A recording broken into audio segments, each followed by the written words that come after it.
Bismillahirrahmanirrahim. Baik, saya akan melanjutkan materi dari Husnul Misbahul Qori dengan judul Fungsi Penerapan Fatwa dalam Mengembangkan Fikih Muamalah.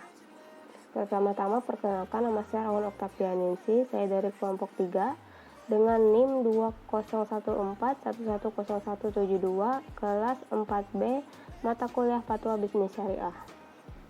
Lanjut ke pembahasan, yaitu yang pertama hakikat fatwa, yang kedua ruang lingkup muamalah dalam Islam, yang ketiga fungsi fatwa dalam fikih muamalah. A. Hakikat fatwa.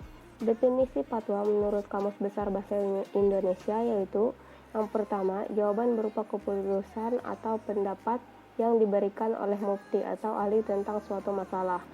Lalu yang kedua, nasihat orang alim atau pelajaran baik dan petuah.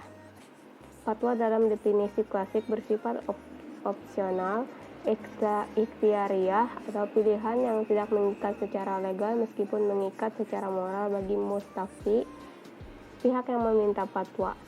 Sedangkan bagi selain mustafti bersifat ilmiah atau informatif yang lebih dari sekedar wacana, mereka terbuka untuk mengambil fatwa yang sama atau meminta fatwa kepada mufti atau seorang ahli yang lain.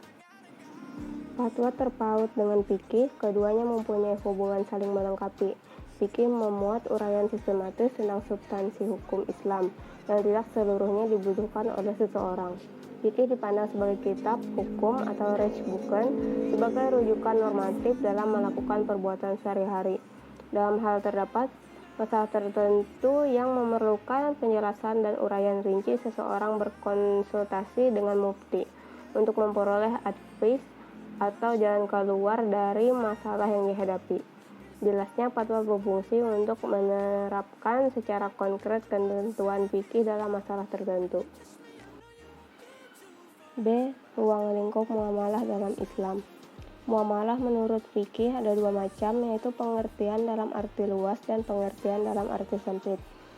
Dalam arti luas, fikih muamalah artinya yaitu aturan Allah yang mengatur masalah hubungan manusia dan usaha mereka dalam mendapatkan kebutuhan jasmani dengan jalan yang terbaik. Sedangkan dalam arti luas, muamalah merupakan kegiatan tukar-menukar suatu barang dengan sesuatu yang bermanfaat menggunakan cara-cara yang sesuai aturan Islam. Ruang lingkup muamalah sendiri meliputi muamalah adabiyah atau muamalah yang terlihat dari pelaku ataupun subjeknya. Muamalah ini membahas tentang akad, harta, hak, dan juga pembagiannya. Sedangkan ruang lingkup yang kedua adalah muamalah madiyah atau muamalah yang dilihat dari sisi objeknya. Muamalah madiyah ini mengatur tentang jual beli, kerjasama, gadai, syirkah, tanggungan atau jaminan, utang piutang, pemindahan utang, gugatan, sayembara, sewa menyewa, titipan, hiwalah, ihyaul mawat atau menghidupkan tanah yang mati, dan masalah kontemporer lainnya. C. Fungsi fatwa dalam fikih muamalah. Fatwa secara syariat bermakna penjelasan hukum syariat atas suatu permasalahan dari permasalahan-permasalahan yang ada, yang didukung oleh dalil yang berasal dari Al-Quran, Sunnah Nabawiyah, dan ijtihad. Fatwa merupakan perkara yang sangat urgen bagi manusia, dikarenakan tidak semua orang mampu menggali hukum-hukum syariat. Di Indonesia, fatwa-fatwa hukum Islam dikeluarkan oleh Majelis Ulama Indonesia atau MUI.